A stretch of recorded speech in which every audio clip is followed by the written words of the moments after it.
Welcome to YouTube channel Adria Abdullah, di mana Adria akan paparkan pelbagai cerita sensasi yang mungkin mencuit hati juga tentang apa yang berlaku di belakang tabir sepanjang pelibatan Adria dalam dunia hiburan, dan juga cerita-cerita menarik tentang Adria sendiri agar anda dapat kenal Adria dengan lebih dekat lagi. Okay? Alright. Episod kali ini, ramai yang tanya, macam mana Kak Adria terlibat dalam dunia lakonan? Okay. Bagi tahu sejarah dia lah ya. Sebenarnya Adria tak pernah masuk kelas lakonan. Tetapi daripada kecil lagi, ya Allah. Okey. Masa dia kecil dulu, Adria masuk sekolah tadika Villa Maria Book Shepherd. Jadi Adria daripada keluarga Kelantan, tiba-tiba pergi sekolah yang cakap Mak Saleh, cakap putih, aku macam ayam cakap ngitik. I dah macam, diorang cakap pasal apa ni Tapi nasib baik, masa kecil, kita senang tangkap juga tau. And dalam masa yang sama, Adria suka suruh Mama Adria minta belikan, zaman-zaman dulu ada buku cerita English yang ada kaset. Jadi bila dia ada kaset, dia ada sound effect. Jadi Adria dapat belajar sebutan bahasa Inggeris tu dengan betul sebab Adria dengar dia sebut. So kat situ Adria belajar, orang kata berminat dengan storytelling, dunia lakonan in a way tau. And then bila masuk sekolah tadika, sekolah menengah apa semua, memang banyak masuk macam performance, berlakon lah. Masa dekat BBJS dulu ada kelab kebudayaan lah, apalah, DK Barat lah. I love DK Barat. Suara Adria sangat lantang. Bila Adria bagi command, wow. And then ayam tu masa Adria masuk polis cadet lah, dapat tahu. And masa DK Barat tu Adria nyanyi, hello, 20 orang, suara I lagi kuat. Dekat orang kata dewan tu, I tak payah guna mic. I boleh lontarkan suara, alhamdulillah, suara itu lantang. Jadi Adria tak perlu mic. And then Adria juga suka masuk talent time.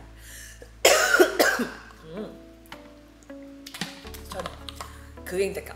So, masuk talent time, menyanyilah, menarilah, berlakonlah. Memang minat, macam for fun saja. Orang kata daripada duduk study je kan, nak something to take a break tau. So, tu memang minat Adria. And then, masa dia kecil-kecil dulu, kakak abang sekolah asrama. Jadi, kita duduk rumah seorang-seorang, bosan lah kan. Lepas tu, kakak Mek buat kerja dia. My mom masa tu suka menjahit. Jadi, tak adalah orang kata dapat attention all the time. So, bila I bosan, I do role playing. Okay, hari ni I nak jadi cikgu. Jadi cikgu pendidikan jasmani lah, cikgu muzik lah, cikgu matematik lah, cikgu BM lah, berlakon lah. Berlakon seorang-seorang masuk kelas ni. Okay, murid-murid, gitu. Boleh feeling jadi cikgu. Sebab dah tak ada orang nak layan, so kita layanlah diri sendiri dalam imajinasi sendiri. Esok nak jadi siapa? Jadi komando amboi. Plus ini training, meniagap dululah. Masuk bawah tu, bawah ni lah. Tiba-tiba ada orang kata bom pula. Meletup. Melompat sana, tergolek sini, apa semua, mengamuk. My mom bila tengok, ya Allah, apa macam kapal pecah ni? Bukan kapal pecah mah. Battlefield. Kepala kotak kau. Kan?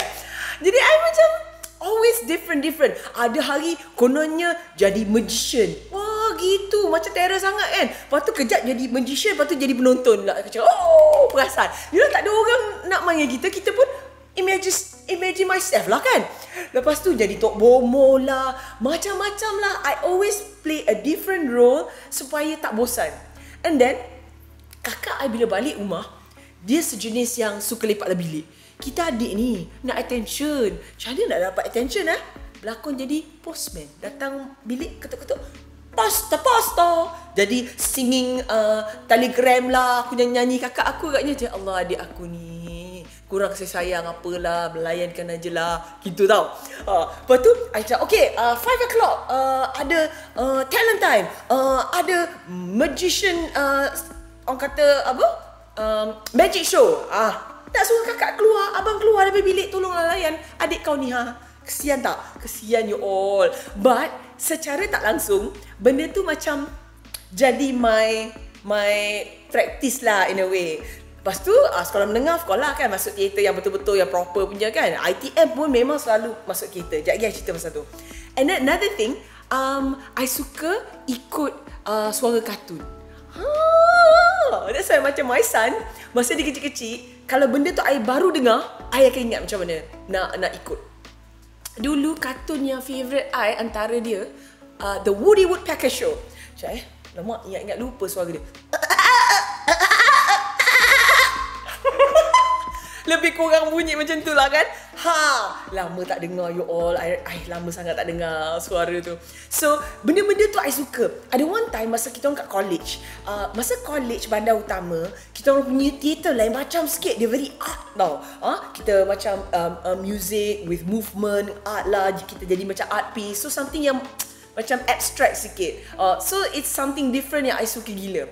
And then masa tu I ingat lagi kita orang tengok wayang ramai-ramai cerita Star Wars yang first one dekat bandar utama tak silap I, dekat Wan Utama. Masa tu Wan Utama baru first wing lah, tak ada dua wing macam sekarang kan. So I keluar the first episode tu siap ada karakter Jar Jar Binks. Yo, you tahu tak, I punya lah macam rasa macam kelakar lah, Jar Jar Binks ni cute lah. Keluar, I boleh jalan keluar macam Jar Jar Binks. Padahal orang baru keluar daripada wayang ramai kat belakang. My friend kat depan tu gelak-gelak, bodoh lah kau ni dia. Apa tu buat suara macam Jar Jar Binks. Sebab I thought it was so funny. So I jenis yang lah, entahlah orang nak cakap apa, aku just have fun, you know, live at the moment. I macam orang kata wire shot sikit lah kadang-kadang. Just to, orang kata sometimes it's nice to just have fun and laugh at yourself, you know. Kalau serious 24/7, I rasa macam I mental kot. And then masa zaman ITM, itu menarik gila. Masa zaman ITM, every semester kita orang diberi peluang untuk come up with a story and then berlakon teater. And lecturer saya cakap, you budak art, buatlah teater yang nampak artistik sikit kan. Janganlah macam budak kos lain pun boleh buat je ni. Budak account ke business ke lebih kurang sama dengan korang. So apa bezanya korang budak dengan budak lain ni kan? Saya cakap okay. So my first teater, orang kata introduction lah, time tu I macam nak masa tu kalau tak silap I ada senior juga yang cabar I. Dia kata kalau you betul budak art, you datang daripada college kan, sebelum datang sini, so tunjuklah you punya skill art. I pantang dicabar you all. So I buat teater tajuk The Puppet.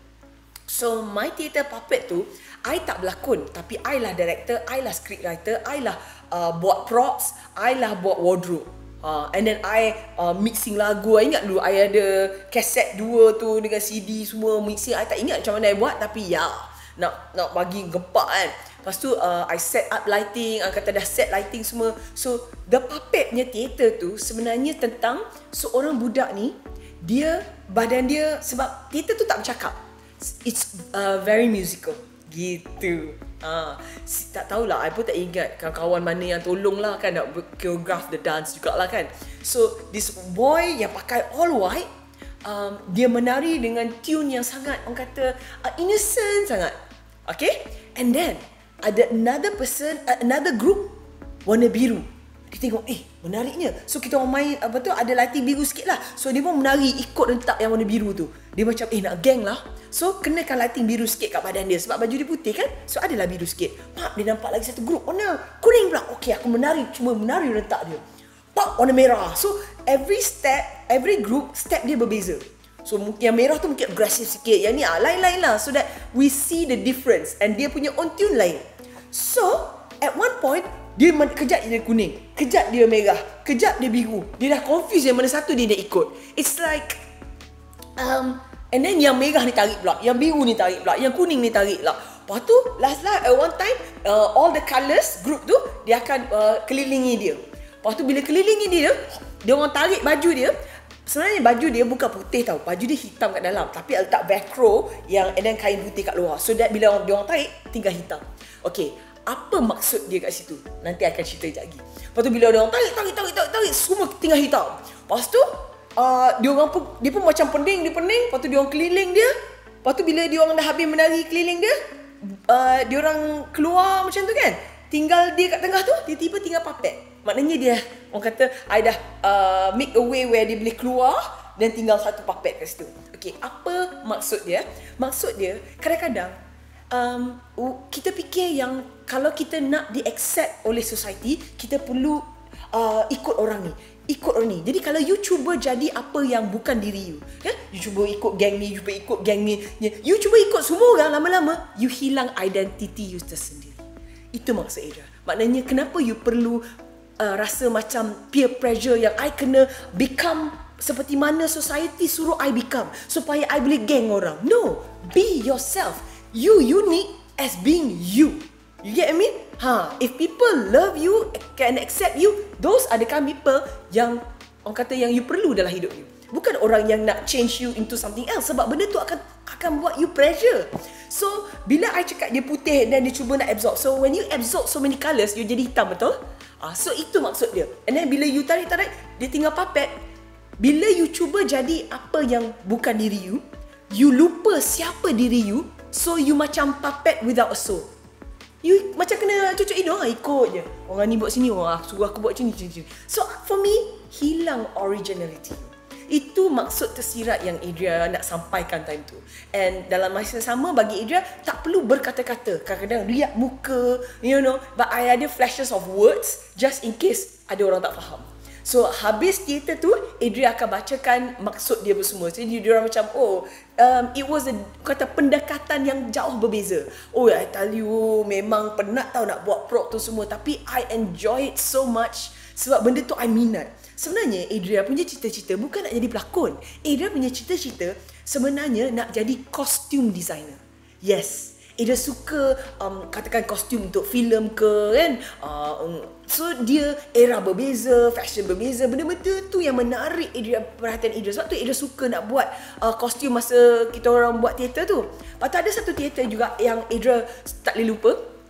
Adria berlakon cerita Raja Bersiung. Raja Bersiung, tapi I jadi wife Raja Bersiung, di mana dalam cerita tu wife dia tu ialah sorcerer.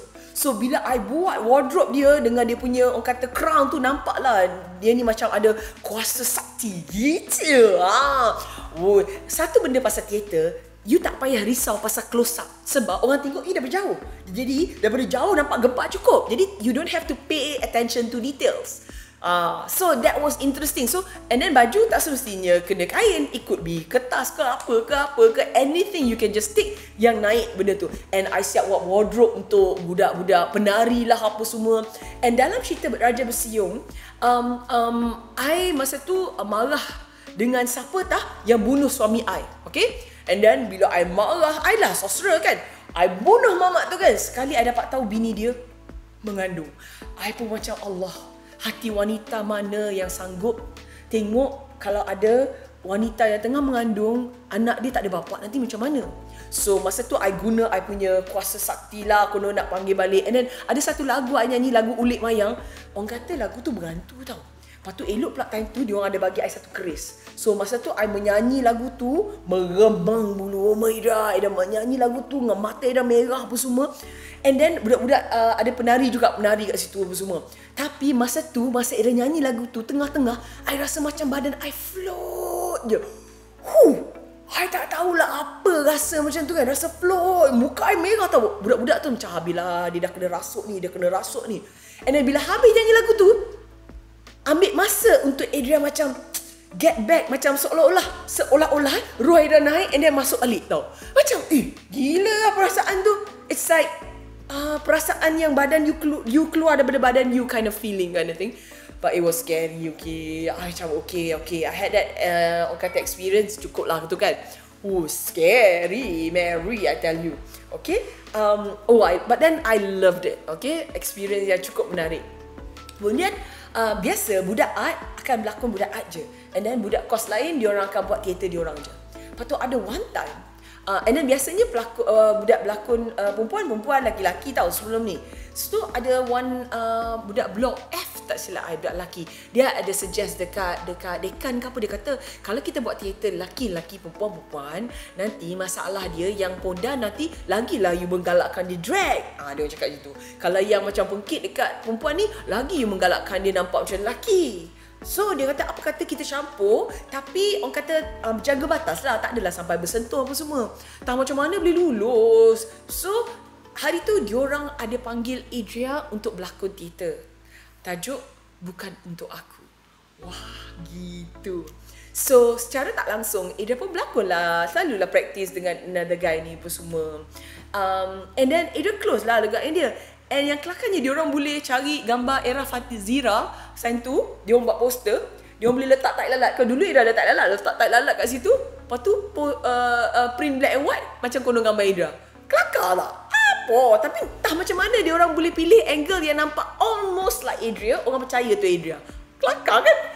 And then dia orang ada this one artist yang lukis gambar Adria lah. So that theatre was so interesting.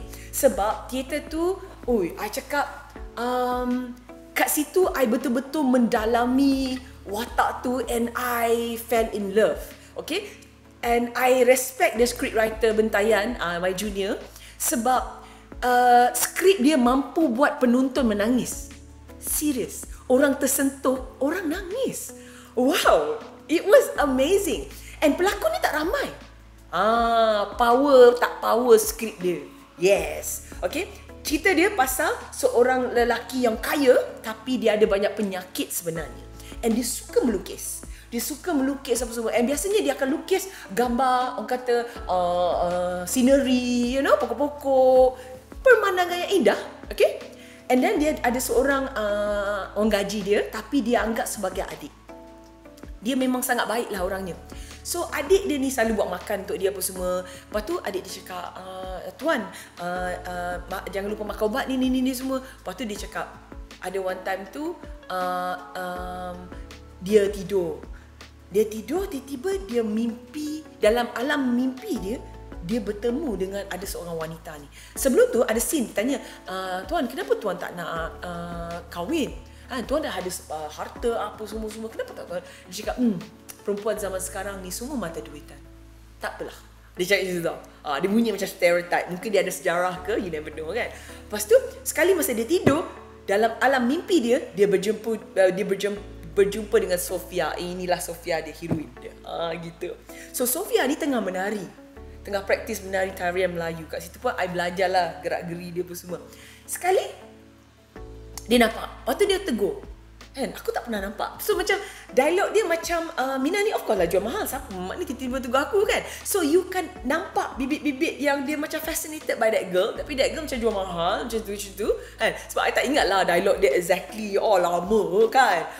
So lepas tu okay, back to reality.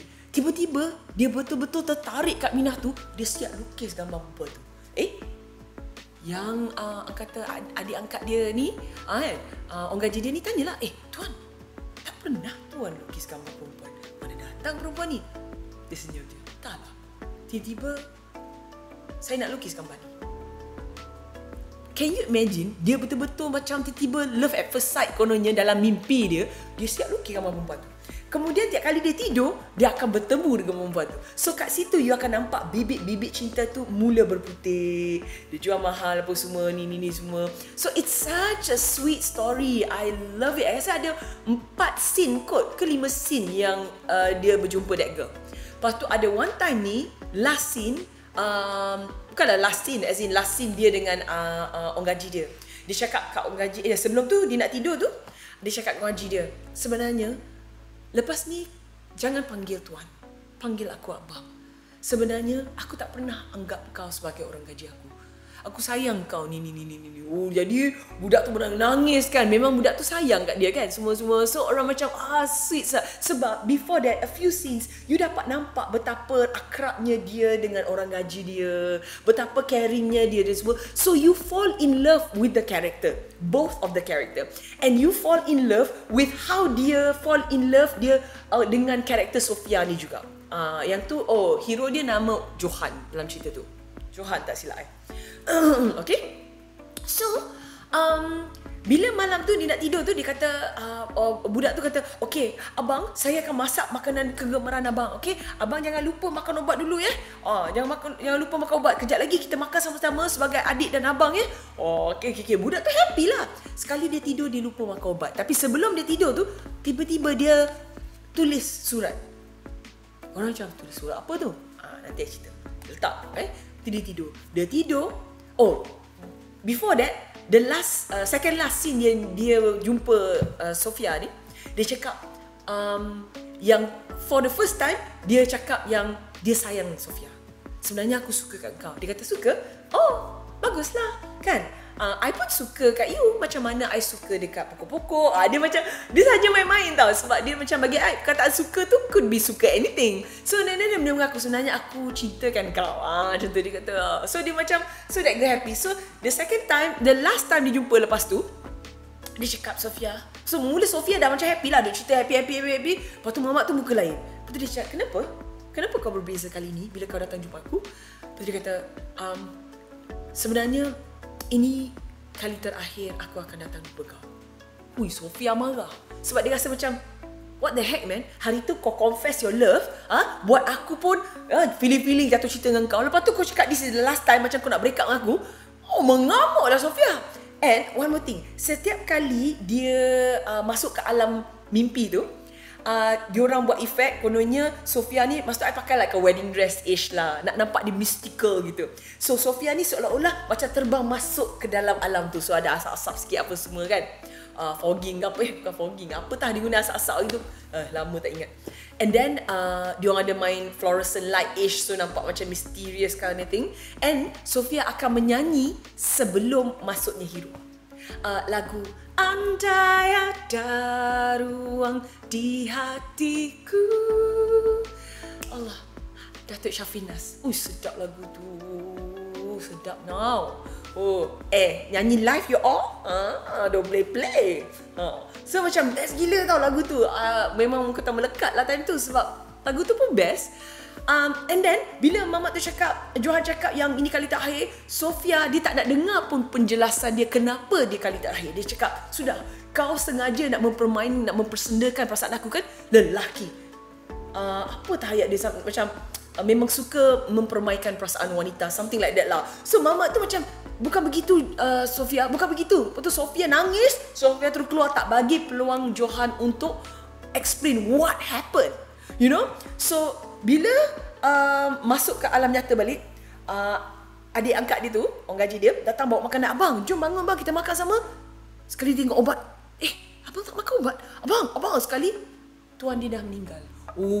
Menangis time tu, menangis. Lepas tu dia baca surat tu, rupanya itu adalah surat wasiat dia. Wasiat dia mengatakan, aku memang daripada dulu aku sayang kau sebagai adik aku. Dan aku tahu yang satu hari akan tiba masanya aku akan pergi. Jadi,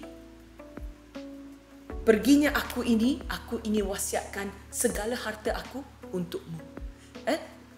Buatlah tempat ini sebagai galeri sebab dia banyak painting tau masa tu. Kemudian, kamu boleh jual semua lukisan-lukisan ini kecuali satu. Gambar potret Sofia itu, kau carilah tuan punya tuan punya Sofia tu dan berikan padanya sebagai hadiah. So dia macam mana aku nak bagilah benda lah tu, sedangkan aku pun tak pernah jumpa Minah tu, aku nak cari kat mana, betul tak? And tuan dia tak pernah cerita macam mana dia kenal Minah tu semua, dia pun blur. Tapi memang dia menangis kat situ lah sebab dia macam baru je seronok kan, nak makan sebagai abang adik, tiba-tiba abang tu dah meninggal dunia. So yang lepas tu tengah nangis. Lepas tu Sofia daripada alam mimpi masuk ke alam nyata. Gitu, boleh. Dahsyat tak dahsyat cerita tu. So bila Sofia nampak Johan dah meninggal, dia menangis minta ampun. Kan, sebab dia rasa menyesal lah, aku tidak memberi kau peluang untuk bagi tahu kenapa kau kata kan itu kali terakhir. Rupanya kau sakit semua. So Sofia pun menangis kat situ juga. Back to a few years after that, tiba-tiba tempat tu kira macam dah tukar jadi gallery. So I tak ingat nama adik angkat dia tu. Okay, so that watak tu dia macam okay, dia tengok-tengok orang datang apa semua. Sekali Sofia datang. Sofia macam, kenapa aku terpanggil untuk datang ke sini? Kenapa tempat ni nampak macam aku pernah datang, sedangkan aku tak rasa aku pernah datang sini. Tapi tempat ni macam familiar untuk dia tau.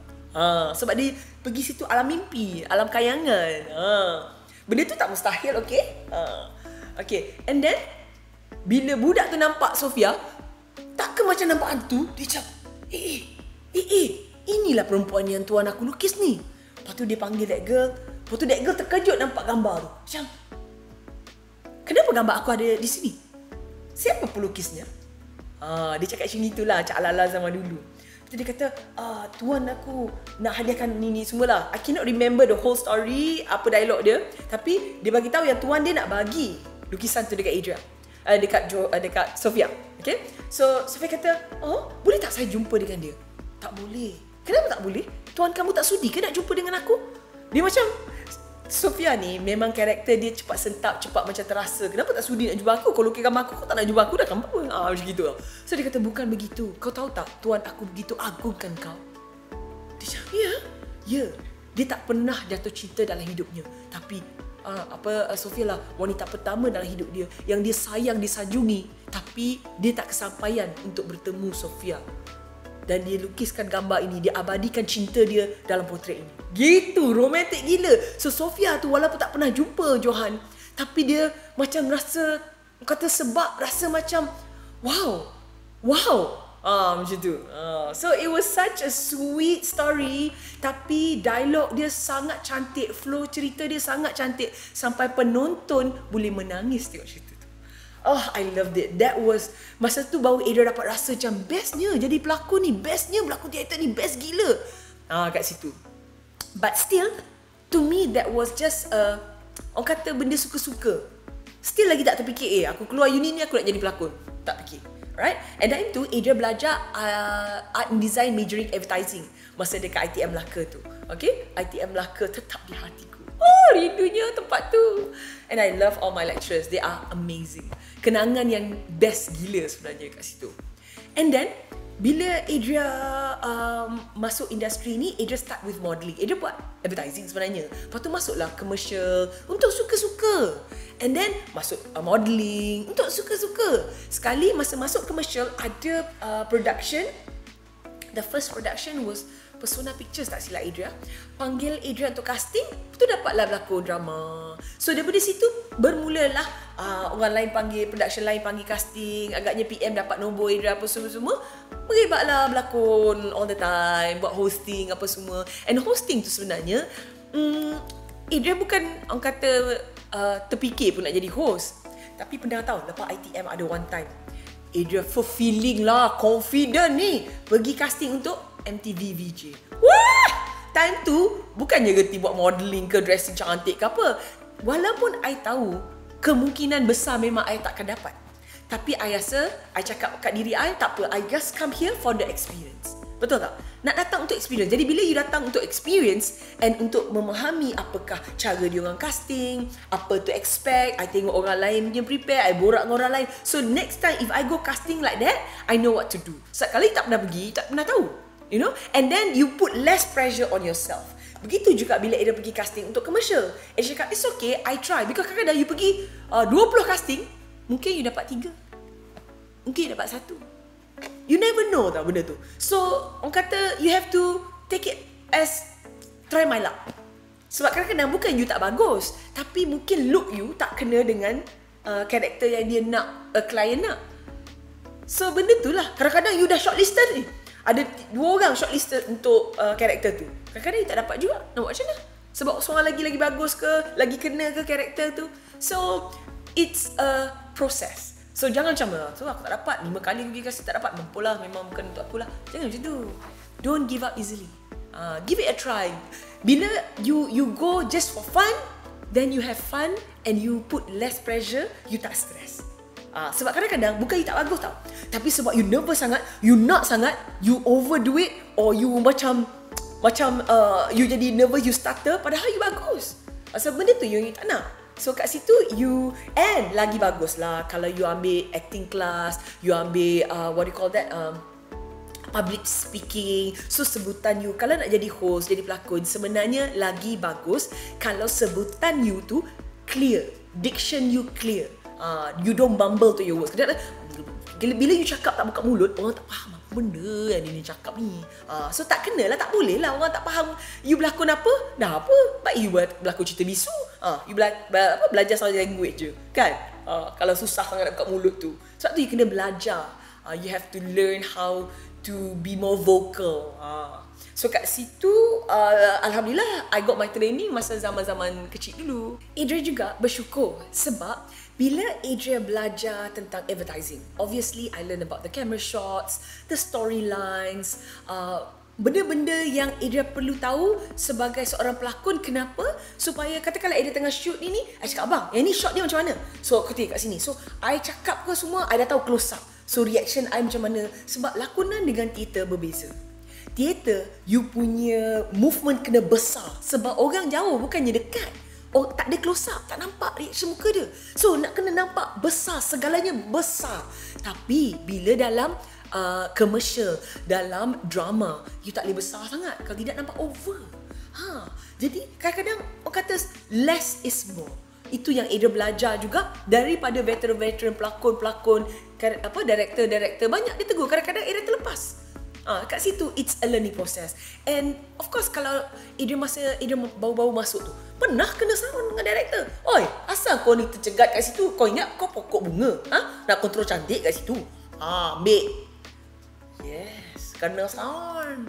Jadi hati kena kempal. Tak boleh malu lah kena marah. Oh, nervous lah. No, you cannot. And kadang-kadang of course lah, dalam hidup kita, kat mana saja kita kerja pun, mesti ada orang yang jealous dengan you ke, ataupun tak suka you ke, yang cuba sabotage you ke, kacau mood you ke. So you jangan bagi diorang peluang untuk rosakkan mood you. So you make sure you know what you doing. Apa semua lantak lah. Kau tak suka aku, lantak lah. Aku datang sini bukan nak buat kawan. Aku datang sini nak buat kerja. Supaya director happy apa semua. I can do my job well. Sudah. Kau nak maki aku, kau tak suka aku, lantak. And jangan emo. Sebab katakanlah ada pelakon lain cakap, Dek, kau ni berlakon fail lah. Apa macam tu? Bodoh lah kau ni. Alah akak ni. Macam akak tu bagus sangat. You ingat lepas tu jadi elok. Jadi jahanam. Jadi your reaction tu, you kena, orang kata banyak sabar. You kena cool down. You kena macam, tak apalah kak, macam I pernah cerita kat you, I cakap, saya pun budak baru, saya banyak nak belajar. So when you humble, orang tak boleh cari pasal dengan you. Dia nak maki you pun macam, alamak dia puji aku balik pula. Tapi jangan kata fail lah, jangan fake lah kan. Cakap tu jujur lah. Kadang-kadang yang dengki dengan you ke, yang tu dia bukan dengki dengan you. Kadang-kadang dia saja, dia macam ni lah, you junior datang, senior nak ragging sikit, nak tengok kau kental tak. Kadang-kadang macam tu. Lepas tu you baik je dengan dia. Macam tu. You never know. So, these are the things that you tak boleh terlalu emo and then you expect things to be fine. Of course, setiap benda ada cabaran dia. Kan? Kena maki dengan director tu perkara biasa. Tapi director biasanya dia marah time tu habis kat situ je. Dia taklah terbawa-bawa, kau ni bodoh lah. Tak ada. You betulkan apa yang dia kata tak betul tu, okey lah. Alhamdulillah lah. Kan? So, pokok pangkalnya, you kena pandai bawa diri, jaga diri. And lebih baik jadi seorang pelakon yang banyak membaca, banyak tengok cerita. Sekarang senang kat Netflix semua ada kan. Tengok je cerita kat iFlix lah, Netflix lah, Noflix lah, segala-gala Flix lah ada. Tengok kat situ sebelum you berlakon, dan you dapat kata faham karakter yang relate. Katakan you cerita horror, you tengok cerita horror, kena ada research. And then another thing, masa Adria berlakon teater apa semua, so I learn about wardrobes, even commercial kan, we learn about wardrobe. So kat situ Adria dapat membantu Adria membentuk watak Adria. Sebab setiap karakter, wardrobe dia lain, pembawaan diri dia, habit dia, apa dia suka makan. Adria fikir pasal sejarah dia macam mana supaya Adria dapat warnai karakter tu. So itu lebih cantik, dan director lebih suka pelakon yang cerdik, yang bukannya aku dah kena suap semuanya, aku kena fikir pula untuk kau biarlah buat kerja kau juga kan. So that is the thing yang I learn from all this while yang I terlibat dalam industri hiburan. Okay, so kalau korang nak jadi pelakon, ramai yang tanya, Kak macam mana jadi pelakon Kak, macam mana nak masuk ni semua. Okay, right now banyak pelakon-pelakon hebat. Ibu Fazia Nawi lah, Oji Ahmad Daud, itu memang idola I daripada zaman Azura, zaman gila-gila remaja, Ali Setan, semua best gila. Gila-gila remaja orang lain. Okay, but yeah, I love her. And Nur Kumalasari, nampak tak I tak semuda mana. But yeah, so and then I tak silap Nabila Huda pun ada buat kelas, Kak Kaya pun ada buat kelas, Zuhu Zaimi lah, ramai lah pelakon-pelakon hebat yang buat kelas online now. Jadi you boleh request tanya diorang, enjoy. So senang online kan? Belajar daripada orang hebat. Jadi bila you dah belajar dengan diorang, apa-apa you boleh minta nasihat diorang. Diorang pun insya-Allah dapat buka jalan untuk you masuk ke dalam industri. Itu cara yang paling terbaik. Okay? Alright, I hope you enjoy my story for today. More coming out soon. Jaga diri baik-baik, take care, and thank you so much for your support. Jangan lupa, kalau anda seronok dengan apa yang Idria share untuk korang, pastikan korang subscribe to YouTube channel Idria Abdullah, tekan notification button supaya bila video masuk je, koranglah orang terawal yang dapat saksikan cerita menarik, sensasi yang mencuit hati itu. Okay, take care, love you all, bye.